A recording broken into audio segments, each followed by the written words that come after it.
Bokati TV neera nkwaniriza nnyo ku Bokati TV olunaku olwaleero. Nze Sula Ssenyonga.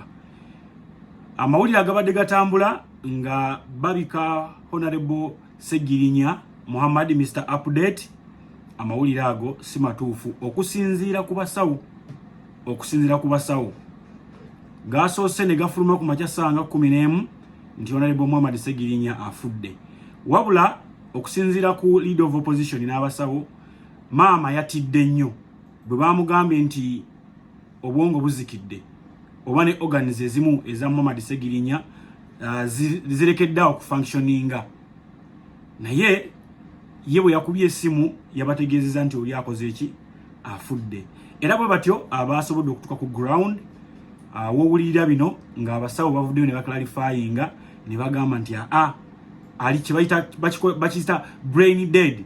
Era bwogenda ku page ya Mwami Kyagulanyi Bobi Wine azzeemu n'akola clarification. Naye yennyini yabadde ataddeyo positive ebika but azzeeyo n'aclarifyinga n'agamba nti Honorable Ssegirinya tanafa. Mr. Update tunamujjukira nnyo mu bintu bingi nnyo era tumujjukira nnyo mu bintu bingi nnyo. Kansokembawe video za omusawo sister nga clarifyinga ne leader of opposition amawulire empoza ate oba oli awagesanyo kino nno kyali kibaddewokko. Thank you so much. Muganda waffe mulwadde nnyo era yetaaga okwagala kwaffe, yetaaga essaala zaffe. Tumwongere essaala ffe abasawo tujja kuba tubatuusaako buli ekigenda mu maaso kubanga era tugezaako okukola buli ekisoboka. Mwebale nnyo, mwebale nnyo. Thank you. Sister Dr. Grace. My name is Sister Dr. Grace Nanyondo. I'm the medical director, currently acting as the executive. The doctors have told us that what still is in place is a very slight pulse because he's on a vent, he's on a machine. So yes, he's brain dead, all organs have shut down, but there is still a small pulse.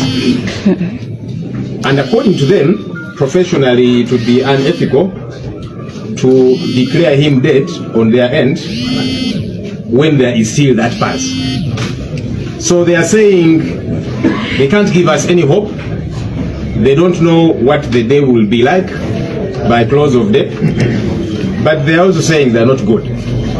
So professionally they are saying because of that small pulse, even though he's brain dead, organs have shut down, that very small pulse aided by the vent and so on does not allow them as professional medics to declare him dead.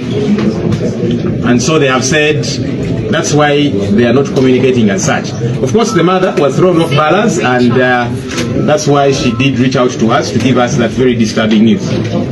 So the current status quo as per the doctors is that yes, he's brain dead, organs have shut down, but there's still a very small pulse. We asked them, are you giving us hope? They said, we don't want to give you hope, but they said they're not God. God can perform a miracle. That's what the doctors have told us. We requested them to be with us to be able to communicate this. Bwebityo bwebiri mu ddwaliro e Rubaga. Guno sigwa mulundi gwa Muhammad Ssegirinya okubeera mpozi nga ataateekebwa mu kiwuma kyo oba mu mbeera ya ICU n'abeereyo nga alinga ali half dead ne waabeeredde Kenya era bwebityo bwe bibadde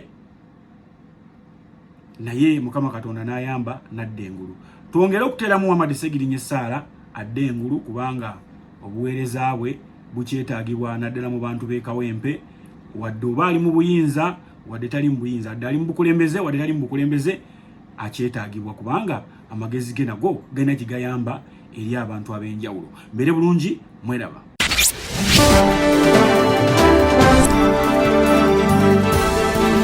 Bokati TV neera.